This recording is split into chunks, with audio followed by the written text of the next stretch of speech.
And this is Arcade Mark.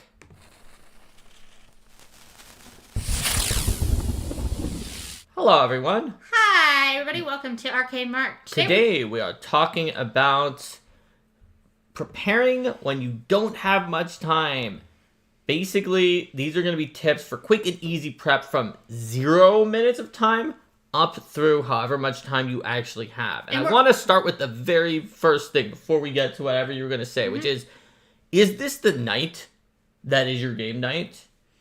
Do you have 0 minutes until it starts? Stop watching this episode because we will assume that you have watched this episode in advance and learned the tips in advance so that you can apply them on your game night when you have no prep. If you actually have almost no time to prep, and you have 15 minutes or 0 minutes, you need to go prep that now. You don't have enough time to watch this to learn how to prep and then prep it. You will get more of an advantage out of whatever random thing that you do. Because we're going to be talking about things that you can set up as well as to prep for a game when you don't have very much time, as well as things that you can do to help yourself in future situations when you don't have that much time. And either of those circumstances is going to help you out if you just need to do it right now. That's right. We're also going to be dividing the way that we talk about things in terms of the type of adventure that you're running, whether you're running something that you are coming up with yourself or whether you're writing a pre-written adventure, because the tips are fairly different between the two. Though I would generally recommend, for a lot of folks do find it easier, one or the other. If you're low on time. So I would recommend first asking yourself if you're low on time, if you can choose to do one or the other and then do whichever one is easier for you. Like even if you have a usual campaign that you run yourself, if there's a way you can throw a pre-written in it, or if your game usually works with pre-written adventures and you can do like a custom side adventure that's in it, and that's easier for you then. So Linda has even skipped ahead and given a more specific example of our first generalized point. One that is true whether you're running a pre-written adventure or something that is your homebrew and you don't have very much time for your session, which is in advance you want to figure out what your GM's style is. What are your strengths and weaknesses? So I'm over here, I'm the improv guy. Linda is our super prepper. Yes. And between the two of us, we cover the strengths of pretty much anywhere on the spectrum that you might be. And so you want to know where you are between, like, I can just improv whatever and I will prepare everything and I have this careful plan and everything has been meticulously prepared. Figure out where your strengths are, not just in terms of that, but in terms of characterization, role play of NPCs, world building, rules and combat. What are you strong at? Now figure out what your weaknesses are in terms of being a GM. And it could be like big strokes of things. It'd be like, well, I'm not sure if I can characterize my NPCs well. I'm always talking about them in third person. Or like hazards are really tough for me to run. So. Or it could be even minor. Like something that's just like, I can't come up with names really easily, especially on the fly. Names for NPCs. That could be your weakness. That's a very small thing, but it is something that is important to know. So try to come up with like a chart where you put in what you think your strengths and your weaknesses are in advance before you get to the point where it's game night and you have no time. I'd like to put a caveat on your strengths and weaknesses because it's not just your strengths and weaknesses. It's your strengths and weaknesses with regards to how long does it take to put things together? Because if you have a strength where it's like, I am a GM who's amazing at maps. If I have a day to put my map together, I'm going to make this beautiful work of art that everyone can appreciate. That's not something you'll necessarily get to throw in the strengths column for when you're running low on time. That's correct. Is actually more of a strength if you can make the most workman-like map that does not look pretty at all, but everyone can understand exactly what it is at a glance, and you can do it in like 2 minutes. That's actually would be considered a prep strength in terms of the ability to prep something quickly. Where as opposed to, if you give me 3 hours, this looks so good that like Rob Lazzaretti or Jared Blando is like, wow, this is as good as my stuff or better.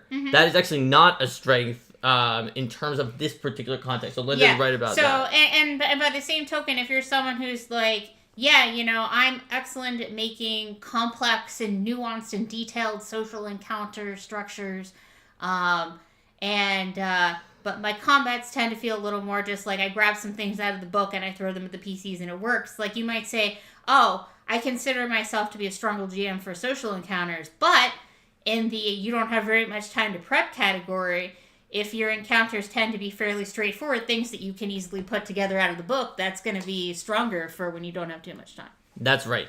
So now let's start with adventures that you're building yourself, because in this case, it is usually you're in a worse situation if you've made it to game night and you have, say, 0 to 30 minutes to prepare. We'll start with 0. If you had an adventure, there's at least something theoretically on the page that you can try to get into your head in some way.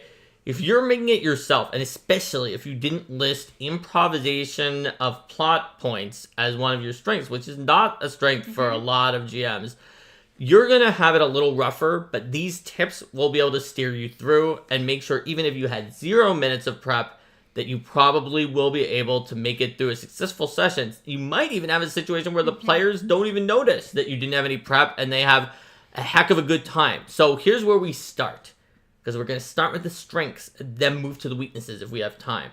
Start with your strengths. Find something that you are good at and that overlaps with the interests of your players. And this is where it also pays to know what interests your players. If you have 0 prep, and you're just starting the campaign, and you haven't even started anything in the campaign, you didn't decide what the campaign is, you didn't have a session 0, and you've never met these players before, even if you know your own strengths and weaknesses, it's going to be hard. It's going to be tough, because you don't even know the players, and you had no idea what you were going to do whatsoever. You have no idea what characters they're bringing, etc. But if we're in somewhat less of like the equivalent of ludicrous mode in your tactical RPG, and you're instead in a situation where you do know the players and their characters, you've been generally playing some homebrew stuff, but maybe you're not quite in the middle of something else where you know what you were doing from last time. You are starting a new arc. You kind of don't really have your full idea for what that arc is yet. You have to figure it out. It's prep, no prep. You have 0 minutes. Everyone's here. So take your strengths, compare them to what the players are like, and find something that can be your opening scene. Maybe watch our In Made a Race episode that we had on the channel for how to like start in the middle with something interesting. Pick a role-playing encounter if your group loves role-playing and you're good at role-playing. Pick a combat encounter if your group loves combat and you're good at doing the mechanics. And if you can't think of something like that, you might want to remind your players of like some inventory stuff that they were doing, some treasure that needs to be assigned if somebody didn't level up their character yet. That's not good to do necessarily if people are generally ready and they want to get right into the game, but if they legitimately haven't completed a certain task that they need to, that can be an alternative. Another related one to that, but that can be more fun to engage with and also really help you out, is let's say that you're not starting a new adventure completely, but you're moving to a new sort of goal and objective, and then what you're asking the players is, what are your character's goals here, and what kind of steps are they going to try to take to approach those goals? So, what is your plan? What is your plan? Ask them their plan. Yeah. So then, while they're talking about the plan, that can help you figure out and narrow down. Okay, what specific parts are you going to prep? Because you don't have time, and when you didn't get to prep in advance to be like, well, if they do this, maybe I'll prep this. If they do this, maybe I'll prep this. No, you want to know what they're going to follow. And the more that you can keep your players engaged while having them do things where they are taking an active role in entertaining each other and you're not needing to spend all of your brain cycles on it, so you have some cycles to think about other things that you need to quickly prepare, the better you're going to be. Because that is where we're going with this, by the way. But I want to give an example of Linda's tip right there. So let's say you had 0 minutes to prepare, but you know that the PCs, just even from last time, they vaguely wanted to go to the Stronghold Fortress Library of the battle monks of history, who keep track of lots of historical books, but they are very militant. They don't let anybody see the books. they want to like fight or sneak their way in. You're not really sure. You have no idea. You just know that they had wanted some books that were in there. Maybe they'll try to talk their way in. And so you know that. You haven't figured out the layout whatsoever of the stronghold. You have no idea what the stats are for any of the monks, nor their names or personalities. You do know vaguely what books the PCs want, because they told you what books they wanted, and that they're at that Temple Fortress library. Temple Fortress library. It's got 2 Tolkien hyphens. It causes the people of Paizo hate Tolkien hyphens to like faint in outrage. So at that point, yeah, you tell them, it was like, okay, well, this Temple Fortress library is very well defended, and as we know about the monks is that they very rarely allow people to see their books, and they're extremely militant group. What do you guys think? What's your plan? What are you going to try to do? And then, not only will you have time when they're talking to each other and debating the plans to start doing some of the other prep. And that's the goal of any of these. The encounter, you can do it while Bob is spending 10 minutes deciding his character's moves. For the role-playing, if some of the players get carried away with the role-playing, you might be able to think about it unless you're like very deeply involved in all of the back and forth in the role-play. Any of these scenes give you a chance. But the one Linda said is the best. Because you get to find out how they're going to engage with things. If they're going to try to talk their way through the front door or like lie and pretend to be a member of the order, you need a very different subset of information and encounters than if they say, well, the place must have ventilation and a chimney. We're going to go and sneak in through the chimney to try to avoid the front door. Yeah. Or something like that. And you could also then ask for more clarification questions too, because, if you were just running naturally and they said they want to sneak in, and then I'd be like, oh yeah, that's fine. I know what the entire place looks like, and I know the structure of all the guards, so I know what's going to happen in any direction they try to sneak in.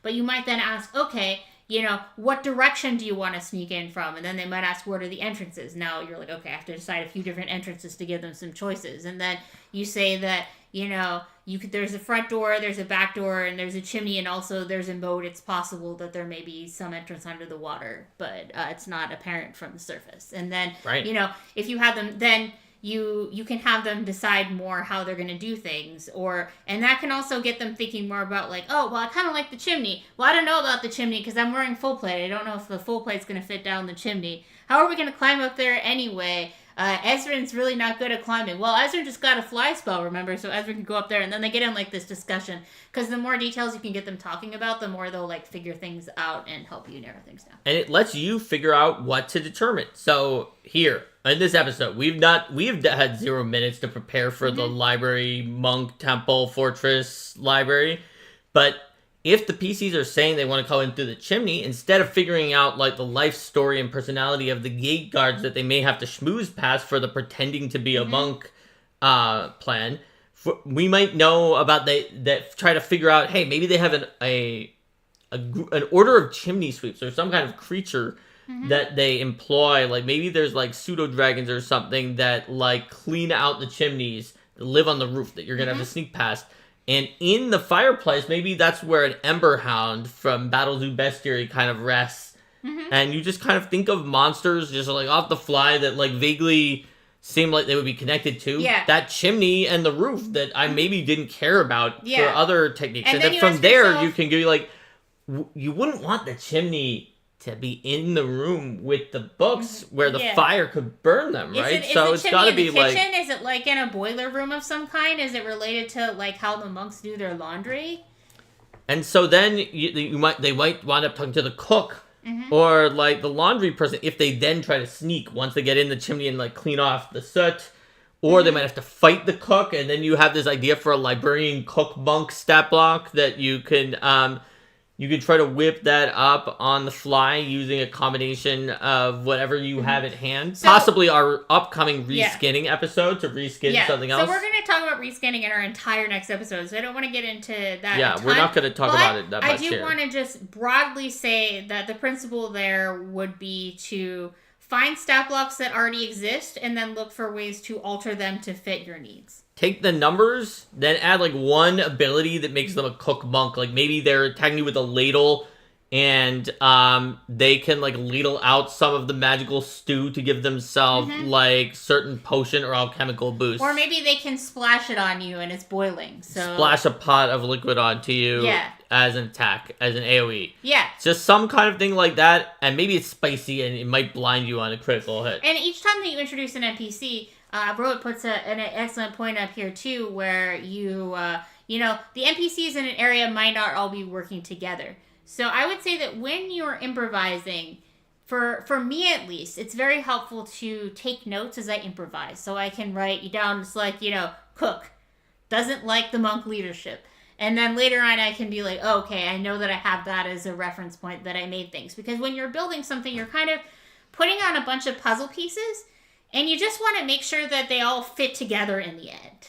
Right. With what you've said before. So our first tip was, if you have 0 minutes, find something for the players to do that will engage them and make them interested, that still allows you to have time to actually do some of these other later tips while they are spending certain cycles on deciding a combat move or making their strategy. Best case scenario, because you then can focus.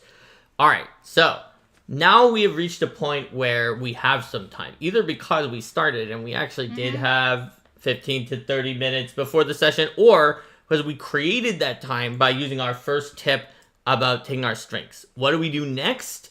Now we're going to shore up our weaknesses. And if we're really clever, maybe we've shored up as many of them as possible in advance. So I'm going to use names as an example, because it's actually a common weakness for a lot of GMs, is coming up with names on the fly.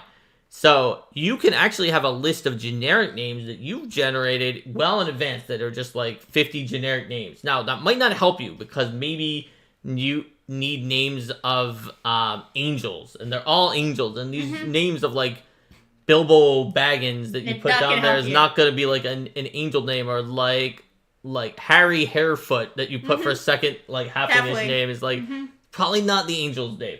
So in the case where you either didn't have time to prepare for your weakness in advance, or just you couldn't because it turned out that what you prepared couldn't help you, like if your name list was too generic, what you want to do with your smallest amount of time when you are creating your own adventure, this still is fill in your weaknesses by taking care of things you know you won't be able to improvise well at the time after the game night starts.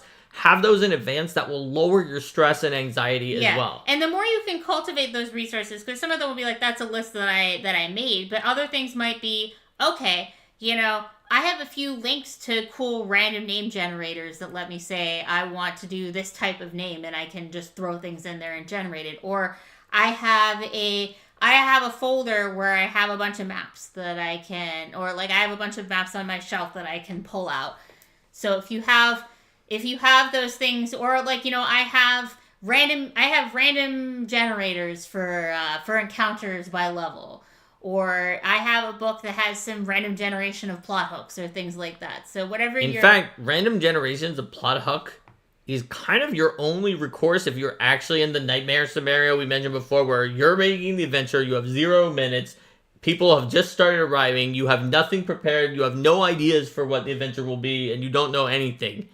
You may want to randomly generate a concept real quick. I would say either random generation, or like pick a piece of media that you already know to base it off of. You're like, But we've said that they had no ideas. If they could have an idea from the media that they could think of, then they at least have some idea. Oh yeah, that's true. I was just thinking about, I watched an interesting TV episode recently. What would happen if that was in a fantasy setting? But I would say that means you did have an idea. That means you do have an idea, that's true. But yeah, we're talking about there being excellent websites for names and random dungeon generators. Yeah, there's random dungeon map generators and all kinds of things. And you don't have to use exactly what those generators spit out. You could be like, okay, you know what? This is pretty much what I want, and I'm just going to adjust it a little bit here. Because sometimes what it spits out is completely not what you want, but it still helps you. Because at the point in time where you put it in, you get the result, and you hate all of it, and you're like, no, this is not my vision. Now you have a vision, or at least you have a vision of what it isn't. And if you were at a point where you were like, I have literally no idea, then knowing that every single thing from the generator is exactly what you don't want actually helps you a ton. Because it may even tell you what you do want when you're like, wait, this doesn't work because I really want something with a dragon. And you didn't even know until that point you wanted something with a dragon, but now you do.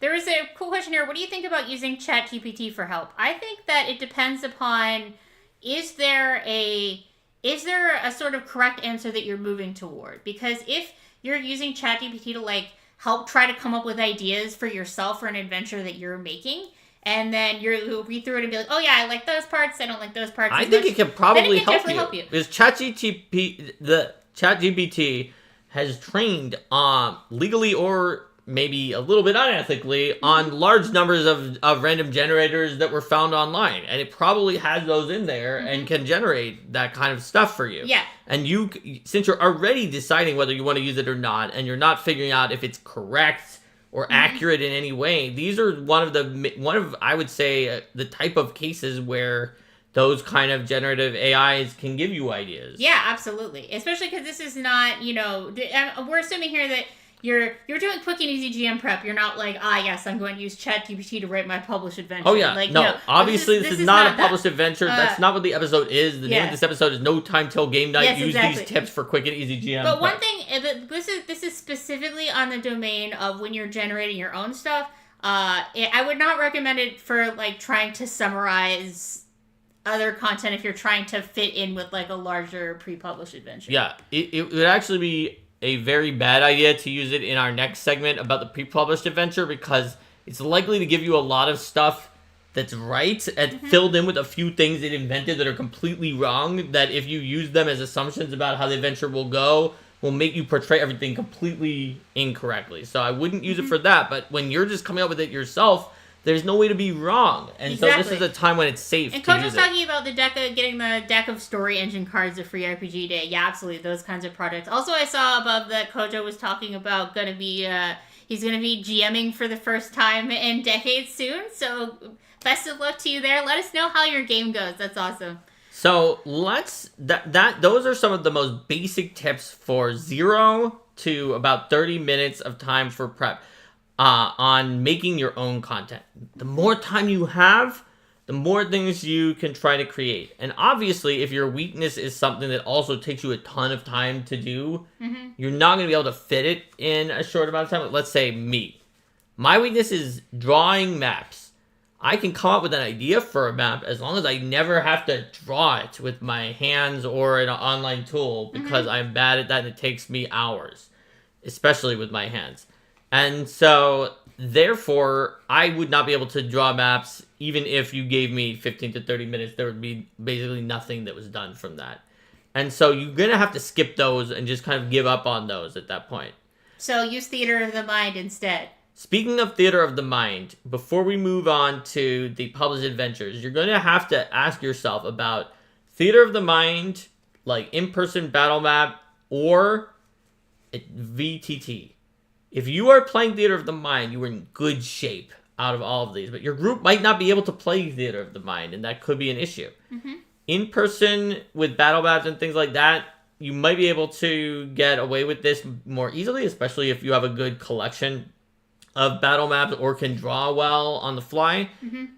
If you're playing on a VTT, this is hard mode for this I have 0 time to prep, because especially if the VTT has pre-coded stuff, it's going to be obvious that you didn't pre-code it unless you were able to buy it in advance, like buying extra maps, or in the case when we move to the published adventures, buying completely pre-published premium adventures.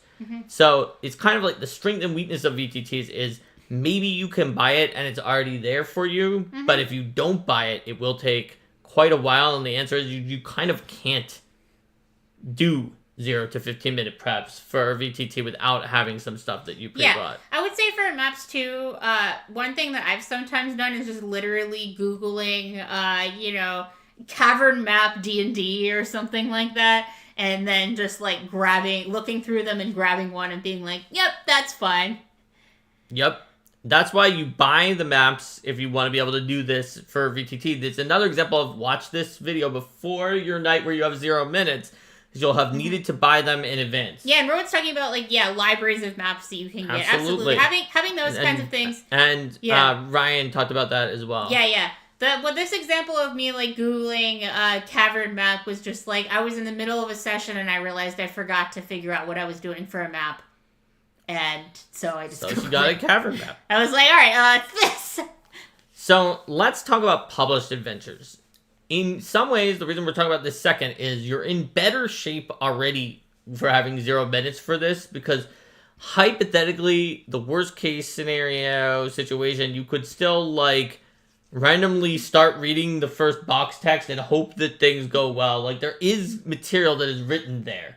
And some GMs are actually really good at reading, going into an adventure that they haven't read and running it cold, as it is called, when you do it without having read it. Actually, would it be okay if we step back, because there was something else I wanted to say on the topic of your own adventures? Your own adventures. Yeah, go for it. Before we go into that, so when we're talking about sort of the things to do as you get slightly more time, I would recommend giving yourself a decent sense of what your objective is that you're trying to reach for that adventure. Like, if the players have a confrontation with this particular NPC, the players learn this particular information, the players gain this particular treasure item, and then as you're going through, you can kind of assess to yourself, am I getting closer to or farther away from that objective with what I'm putting in?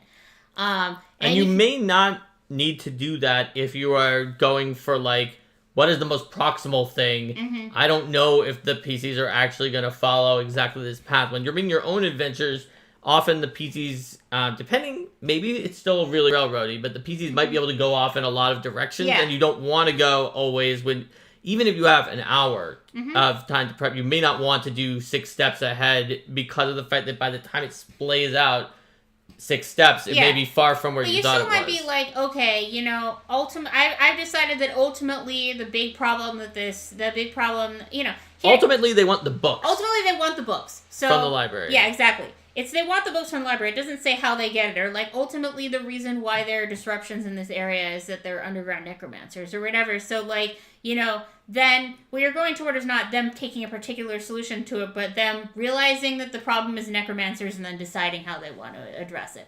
And then beyond that, I would say like try to see if you can create like a cool touchstone, interesting encounter, which can be like at the end or in the middle or whatever. So that whenever you have ones that you're just throwing together really fast, that, it's fine if you're like, yeah, we're just going to fight some wolves on the road because I don't have time to prep. So this is where pre-preparing just random stuff for yourself can come in handy. Although, again, if you didn't have a lot of time to prep, you might not have had time to do this in particular. But if you have some basic encounter ideas that can be sort of reframed or reskinned into whatever you need, that can be very handy. Like, if you have something that's like, this would be a general overall cool idea, I can just sort of change whether the monster is a wolf into a tiger into these weird chimney dragons that they have up on the rooftops. Then you could possibly pull that encounter out in a variety of different situations when you need it later. I think I do use road wolves as an example a lot. I haven't actually used road wolves as an encounter that often in my games, but it just seems like it's one of the examples. One of the examples that I give, yeah. But I think that another thing though is like, for speaking as someone who is a prepper for adventures, when I'm doing something that's more improvised, I can tend to feel like anxious about it, or like, oh my gosh, or like, was that as good? But I think that, first of all, every GM is going to have sessions that are better than others, and it's not necessarily going to be the ones that you expected were going to be the most awesome ones, because sometimes players will just find something you thought was a throwaway comment and, like, latch onto it and run with it. And then other times they're like, this is so cool, I love this, and the players will be like, nah. And, like, you can try to get a sense of people, but there's always going to be surprises in it. So, like, that's why I was trying to talk a little bit about, like, trying to have some kind of, like, a touchstone thing that you at least think is going to be cool, because then, like, if there are other encounters that are in there that aren't as interesting, then what's going to stand out for them, what they're going to remember, is more likely to be that cool thing that you threw in. Or it might just be, like, the fact that you didn't have a name for your guard and you named them Bob, or you didn't have a name for your bard and you named them that bard. And then your players still remember that more than any of your actual named NPCs anyway. I mean, that could be the case. But I think that, in general, from my perspective as the improviser, I agree with Linda about the touchstone idea. just make something that's the first thing you need and then make a touchstone. And I disagree about the plan lots of steps in advance and watch the path and make sure you're always leading towards the goal. For an improviser's perspective, obviously for a prepper's perspective, it's good because I feel that is too much of laying things out and that it won't necessarily survive contact with the session where you didn't have a lot of time to prep. I was assuming, though, that it's like, if you want the PCs to be able to get the books, you need to make sure that you can always kind of vaguely see a path to get to where they have the books. Like, you make sure you haven't closed every door. So I just feel like you don't have enough, like, that's hard, something that's hard to express for me, from the improviser perspective. If you're the prepper, listen to Linda, during prep, it's hard to express that, especially when you don't have enough time to prep everything. That's something to keep in mind while you're improvising.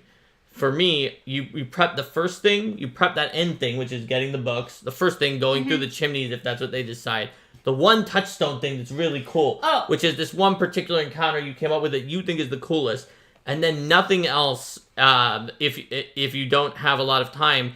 And then during improv, during the session, you try to make sure you're headed towards both the touchdown and the end. You're right. I was conflating prep and improv because they're kind of being stuck together when you're trying to prep in the middle of the encounter. You technically said to prep it that way. And maybe that's true for some people that are more prep-based, but I think that, for me at least, I would try to do that during the improv. Yeah. And when I do prep, I am still trying to be like, can I find some path through to the end, and then can I try to branch? Yes, you definitely, it can be awkward if you use my style and you have the beginning, you have the end, you have the touchstone, and then you can think of literally no way that the beginning leads to the end, because you're like, now that I think about it, the section with the kitchen is not even in the same plane as the library, and there's no portal to the other plane. Like, okay, maybe you made a mistake at that point.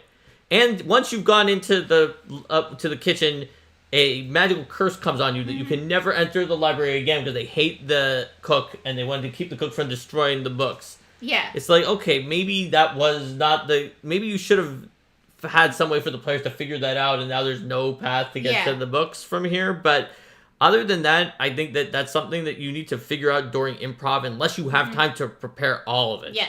I would also say that when with players, table talk can be super helpful in another way too, not just in terms of what is the approach that they want to take, but also what do they think is happening.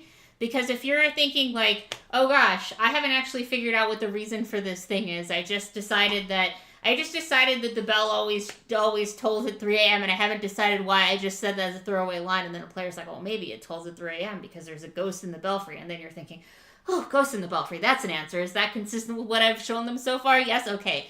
Canon. So, or you can decide, maybe I want to subvert that expectation. Maybe there's a person living in the belfry that people think is a ghost. Yeah. Like, you can always use their ideas as a springboard without even saying anything to them while you're improvising. So those are all very good tips, and most of those will be important ones to help you even in pre-published adventures, because players can easily get off the rails, especially if you didn't prepare. So you don't know where the rails are going either, and you can't try to steer them. But because with a pre-published adventure, ideally a pre-published adventure is going to be laid out in an organized fashion that always tells you at any given point where you need to go next based on what's happened so far. Where you've been, where you need to go, how the NPCs are connected to things later and before.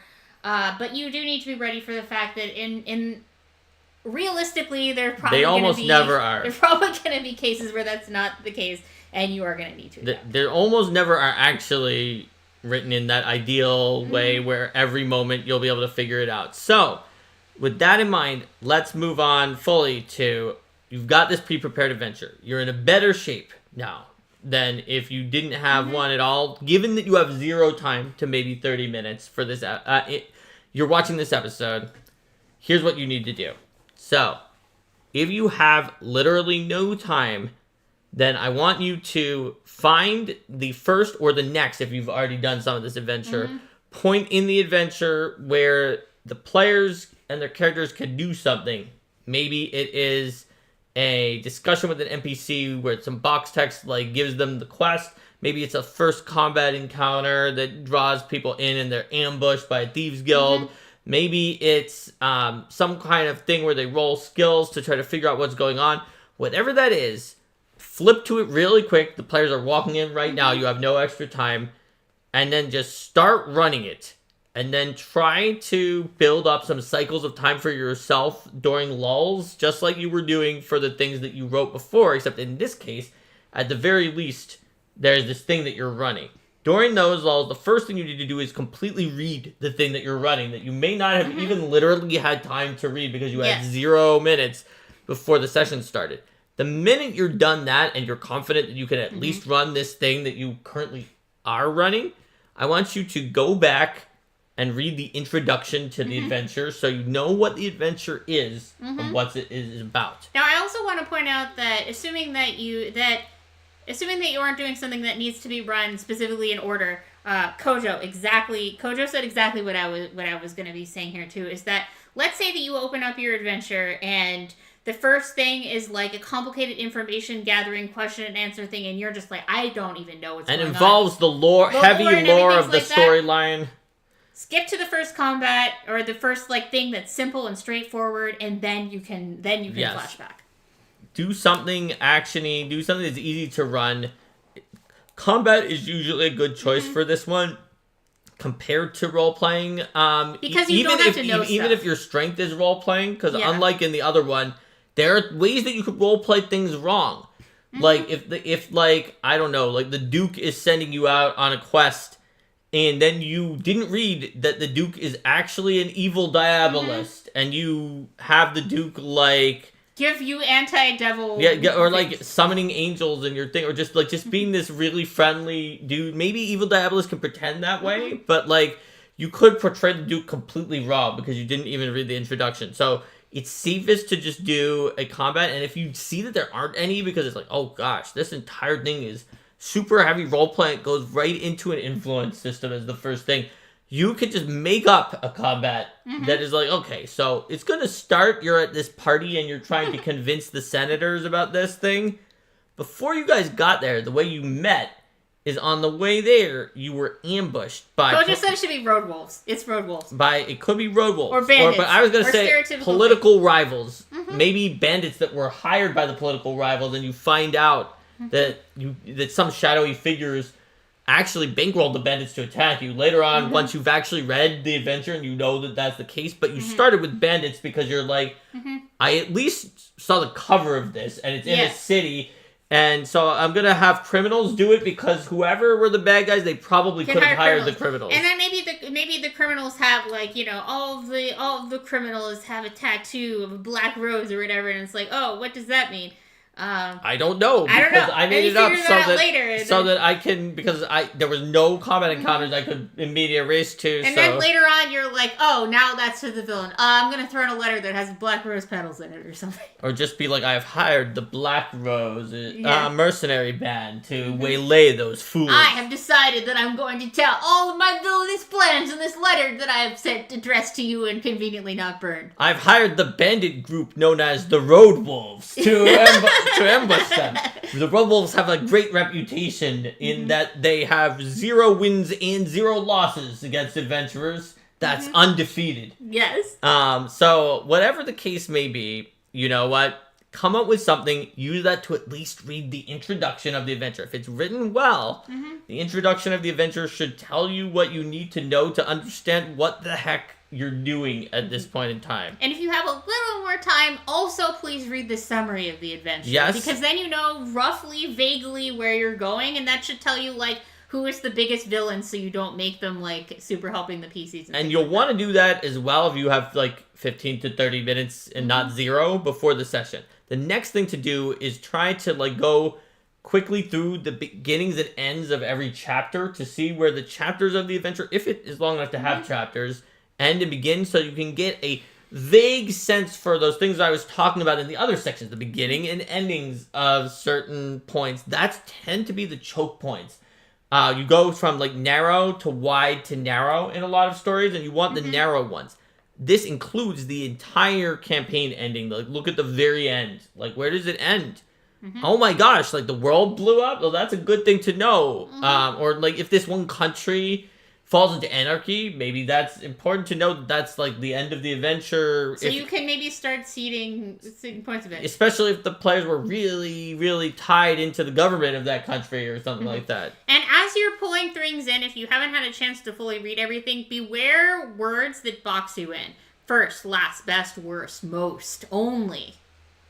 These are never. These are always. These are incredibly dangerous because it's much easier to work around, this person is a powerful lieutenant in the guard than the person is the only lieutenant in the guard. So I'm not going to say that you should never use those words because then I would be using never, which you should never do. So therefore, what I'm really saying is you should use them only when you're absolutely certain, which with 0 to 30 minutes to prep, I am going to press D to doubt that you are You're that probably certain. only certain if the adventure directly tells you. If the adventure just says, like, Lord Evilor is the only lord in town, as he has murdered all of the other lords, then you can say, oh, Lord Evilor is the only lord in town.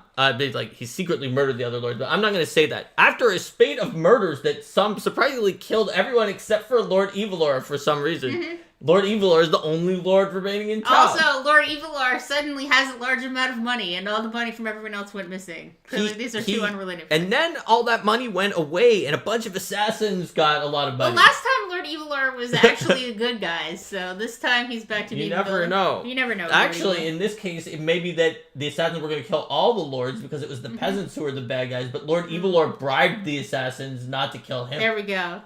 Maybe Lord Evilor can help you. He's the only one who could help the PCs stop this anarchy uprising. As long as they don't kill him first. As long as they don't kill Lord Evilor. You never know. Yeah. So you're going to have to read the adventure at least at some amount to find out. Yeah. And I think another thing to keep in mind is don't be afraid to tell the players... I didn't have as much prep time. I'm not sure about that. I will get back to you on that next session. That's often better than boxing yourself in. If they're like, well, what's the rest of the political situation in this city like? And then you haven't had a chance to read it, but you know that there's, but you know that politics in the city are going to be important for a while. It's like, your character knows that there are some other prominent nobles, but they're not going to be particularly relevant in this session. I'll let you know at the beginning of next session what else you would have figured out from that role. Absolutely. So that is the broader tip from that is just like basically don't be afraid to say like I will let you know later. I don't know the answer to this one off the top of my head, but we're not going to need it just yet. And then do your research after the session. Just be upfront in some of those cases. If you try to like pretend to your players, like, oh yeah, I know all of those things, I just refuse to tell you, it's going to be really obvious. And then, you may still have a situation where you have to do a little bit of retconning at the beginning of the next session, and you're like, oops, yeah, actually I realized that when you did this, when you gathered information about other prominent politicians, like the older sister of this person is actually way more famous and like they're relevant here, so you would have known about that as well. And then you might have to patch it in a little bit. You know what though? Those kind of patches are par for the course with fantasy storytelling. There are adventure paths where just already the adventure path has larger connection issues to that. Like ones where it's just like this person's grandfather ran away from an usurper, and now the granddaughter is like in her 20s, but the usurper is like 40 at most, who usurped during the grandfather's time, because of the fact that like the end of the people who ran away was not gelled together with the timeline of the people who were usurping. Or situations where it's like, oh no, this dark elf wandered around the world of the Forgotten Realms because no deity would take him. Also, maybe later, it was decided there is a deity of good dark elves who will literally manifest an avatar the moment any dark elf wants to join her, because she's so happy that someone wants to join her religion, and is very likely to go approach people. So it's like, in published adventures, in published famous fantasy books, there are plot holes like this. So you don't have to feel at all like embarrassed about yourself if you have a small plot hole that happened because you missed a minor piece of information while you were doing these Just be upfront with your players about it, and if you're not sure how to resolve the plot hole in a satisfactory fashion, talk to your players about coming up with a good way to either explain it or be like, haha, okay, there's a hole, we're just gonna move on. Or if it's not super necessary for the plot, if it would confuse the players, if it's like, they definitely remember it because it somehow became important in your game where you said that there wasn't any noble in the Senate who knew medicine, and then later you found out Medica de Medici was in the Senate, and she is the head of medicine, and she was the mother of modern medicine, and she invented medicine. And there's an entire book 5 where you go to her to her hospital and learn medicine with her, and she was definitely there. Maybe you do have to retcon, but maybe if there isn't, and it turns out there was a medical person, but it doesn't really matter. It was just in a backlist of 50 senators that were also there. There's like a one-line description being like, Medica de Medici loves medicine. She never appears again. You can maybe just not mention that Medica de Medici is there and just be like, no, I was right. There were no medics and people. There was Medica de Medici was on leave. She was sick. Ironically. She was traveling to help people, and then she didn't come to the Senate vote about medicine because she already knew about the medicine. Or they decided to hold it while she wasn't there because they wanted to do other things. They wanted to stop her compounding medicine guild from taking over the regular medicine guilds. I don't know. Yeah. So the point is, you can come up with a justification or just talk to your players honestly and be like, look, you know what? I didn't see this thing from later. Can we just say that Medica de Medici was there and you guys still did the thing that you did because she was busy? Yeah. So basically, if your players understand that you don't have an infinite amount of time to prep and that sometimes the adventure might ambush you with other weird points later on or have connection points where they're like telling you, for sure, now that you've finished this book, you'll meet an NPC in the next part who tells you about what to do, and then that NPC isn't in the next part. Like, you could get surprised by a problem that wasn't even your fault that's in the adventure, that even if you did prep, maybe if you hadn't prepped an entire book ahead, you wouldn't have known. And so you want to have players who are a little bit forgiving, or if your players know that they aren't, and they're like, look, we're not going to forgive these things because it just really breaks our suspension of disbelief, so can you just adjust the adventure if you ever find them? Then you know to do a little bit of improv and kind of adjust things. Yeah, absolutely. That's right.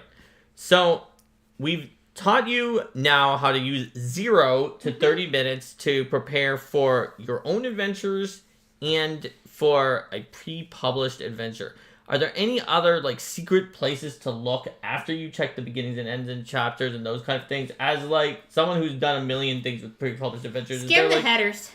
The headers, the big text. The big text, because then you'll be able to see like the short text that'll be like, you know, ambush on the road or whatever. There'll be usually like snappy names that'll quickly tell you the broad structure. Treachery at the gala. Yeah. Oh, maybe there's gonna be treachery at the gala. Yeah, exactly. And then it'll also let you see like, oh yeah, you know, I can see there's a lot of encounters here. Oh, there aren't that many encounters here, or like, oh, that looks like it's going to be a big boss thing. Or, oh, that map looks pretty complicated. Maybe that's going to take more time to pull together. Murder on the Silken Caravan. Someone's probably going to die on the Silken Caravan. Okay, these headers could be helpful. But no, I mean like the big style headers throughout the adventure. Right. As well as like you can also find, if you're familiar with the general creatures that can be in the monster and sort of the monster canon for a world, and you can see like, oh, yeah, okay, yeah, here I see that, you know, here I see that there is an encounter with road wolves. I know what wolves are. Or here's a dragon. That's probably going to be a big moment, because dragons are usually have more gravitas than road wolves. Oh, like I see that there's a lot of encounters here with constructs, you know, that's probably going to inform the way that I describe the way that this place looks and sounds. So each time you approach, you go one layer more into the more specific information. Once you've read the headers, go back and read sections that are actually close to the part that you're running. At that point in time, you're okay for that. And try to get some more of the context surrounding that beginning part. And that is basically, the last thing to do. Obviously, if you have hours and hours, you can read the whole thing, read the next part if it's a multi-part adventure, and so on. But we're assuming that you don't. And honestly, if you have 0 minutes of prep, but your players putts in combat so much that you had enough time to read the whole adventure, you may have other problems. That we need to do an episode on how to get your players to make their turns Analysis faster. Analysis paralysis. Have we done an episode on analysis paralysis? I don't know. Maybe we should. It's not one of the ones that's being voted on today. Right now. All right, so thanks for checking out this episode, everybody. Please like and subscribe. You can join if you'd like to support us. Let's vote for next Tuesday's episode, because on Saturday we're doing reskinning, which we mentioned during this episode, even though it didn't exist yet at the time. So you'll want to use that for sure if you have almost no time to prep to help you out in encounters. Here are the 5 things to vote for. Obviously, if you do want to do analysis paralysis, you can just vote for it as number 5. Or anything else for number 5. Build a monster workshop. We're going to build a monster here. Ask Arcade Mark, Save My Game Q&A questions to help you with your games. And Eric still wants a Chupacabra, if I recall correctly. Yes. GM Tools Good Metagaming is about times that you can use metagaming for the forces of good. And there's even like some mechanics in other RPGs that are intentionally metagame, where they'll show like a scene of the villains doing something, and that's just part of the RPG. So Embracing dramatic irony. Arcade Mark will play some kind of a video game on here, and then other is you can specify. For example, analysis paralysis, but it doesn't have to be. Alright, so we've got 2 for Build a Monster. Is now winning over the GM Tools Good Metagaming and the Arcade Mark Plays. But 1 vote could bring that into a tie and bring out the old D6. So let's see. Rowan wants Eric to finally get Let's see if Eric can win and get the special variant Chupacabra. I think there may be a basic Chupacabra in the stats already for our next Tuesday's episode. It looks like I don't see any more votes, so if no more votes come in, after like 4 or 5 attempts, we're going to do that Chupacabra. I mean, it might not be, but we're going to vote to see what it is. We need to make sure that Chupacabra is on the list. There is already a Chupacabra, but we can try to like do like a variant one or something else like that too. All right, so yeah, we're doing it, and also Chupacabra style. Obviously, if you come next Tuesday and people don't vote for Chupacabra, Eric will probably be like, no, but we will do whatever is voted for among the monster concepts. But I will put, even if Eric isn't there right at the beginning, I will put a variant Chupacabra for him into the list.